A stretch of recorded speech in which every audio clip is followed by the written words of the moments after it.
ნაციონალური მოძრაობის ლაგოდეხის შტაბის ხელმძღვანელმა გურამ კაკალაშვილმა მედიისთვის ბრიფინგი გამართა. მან განაცხადა, რომ ქართული ოცნების გამგებლობის კანდიდატი კახა ჯამბურია მოსახლეობასთან შეხვედრის დროს მათ მოუწოდებს არ დაუშვან არც ერთი ოპოზიციური პარტიებიდან კანდიდატების მხარდაჭერა. კაკალაშვილი მიიჩნევს, რომ კახა ჯამბურიას განცხადებები ემთხვევა პრემიერ-მინისტრის განცხადებებს იმის შესახებ, რომ ის არ დაუშვებს არც ერთ რაიონში ოპოზიციური პარტიის გამარჯვებას. მოგესალმებით ყველა ლაგოდეხელს.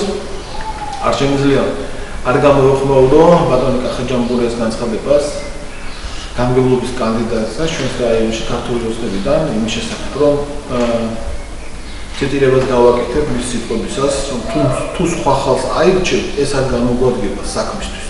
მე გვიან იქნება და კარგად უნდა დავფიქრდით. მე დავფიქრდი ამის შესახებ და მინდა განაცხადო შემდეგ. ბატონი ჯამბურიას განცხადებები ზუსტად ემთხვევა პრემიერ-მინისტრის განცხადებებს იმის შესახებ, რომ ის არ დაუშვებს არც ერთ რაიონში ოპოზიციის გამარჯვებას. ეს ძალიან საწყენია, რომ ბატონი კახა თავის მოღვაწეობას ლაგოდეხში იწყებს ოპოზიციასთან ბრძოლით. მე მინდა შევახსენო ლაგოდეხელებს, ჩვენს ამომრჩევლებს, რომ არ ყოფილიყო ოპოზიცია, ჩვენ ვერასოდეს ვერ გავიგებთ, რომ საქართველოს ყავდა ბოტასების ქურდი, თავარი პროკურორი.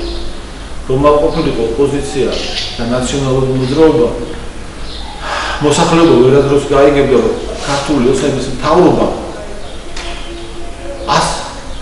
128 მილიონი ლარით მეტი დაარიგა.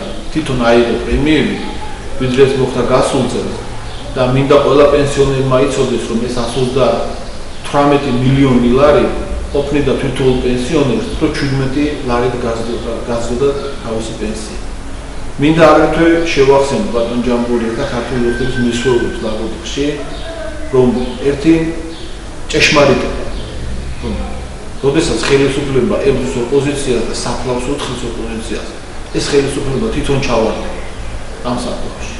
და კიდევ აუცილებლად ნაციონალური მოძრაობა ლაგოდეხში იმიტომ იღებს მონაწილეობას ამ არჩევნებში, რომ ჩვენ ერთად ხელისუფლებასთან ერთად და სხვა პარტიებთან ერთად მოვაბაროთ ლაგოდეხელების პრობლემები და ჩვენ არავის არ ვებრძვით, ჩვენ გვაქვს ჩვენი პროგრამა, თუ როგორ უნდა მოვაბაროთ ლაგოდეხელების პრობლემები და ჩვენ ამას აუცილებლად გავაკეთებთ ყველასთან ერთად. დიდი მადლობა. მე ესე ვიტყოდი, ნაციონალური მოძრაობა რა განცხადებასაც აკეთებს, რომ მე ოპოზიციური პარტიის წარმომადგენლები არ გვინდა ჩვენ რომ ვიხილოთ საკრებულოში, ეს არის მდგარი სრიცხულე, იმიტომ რომ აღნიშნული განცხადება მე არასდროს არ გამიკეთებია და არც გავაკეთებ. მე გავაკეთე განცხადება და ყველა შეხვედრაზე ვაკეთებ განცხადებას, რომ როდესაც ჩვენ ვარ წინა საარჩევნო პროცესში, ჩვენ გვინდა მოვიგოთ როგორც გამგებლობის არჩევნები, ასევე საკრებულოში გვინდა ქართული ოცნება შევიდეს უმრავლესობით. ეს იმისთვის არის საჭირო, რათა ის დიდი პროექტები, რომელიც მომავალში ლაგოდეხში განსახორციელებლად იგეგმება და რასაც მე ჩავუდგები სათავეში და ჩვენი პარტია, კოალიცია, ამაში ხელი არ შეგვეშალოს და არ იყოს იქ საკრებულოში უმრავლესობით წარმოდგენილი ოპოზიციური ძალა.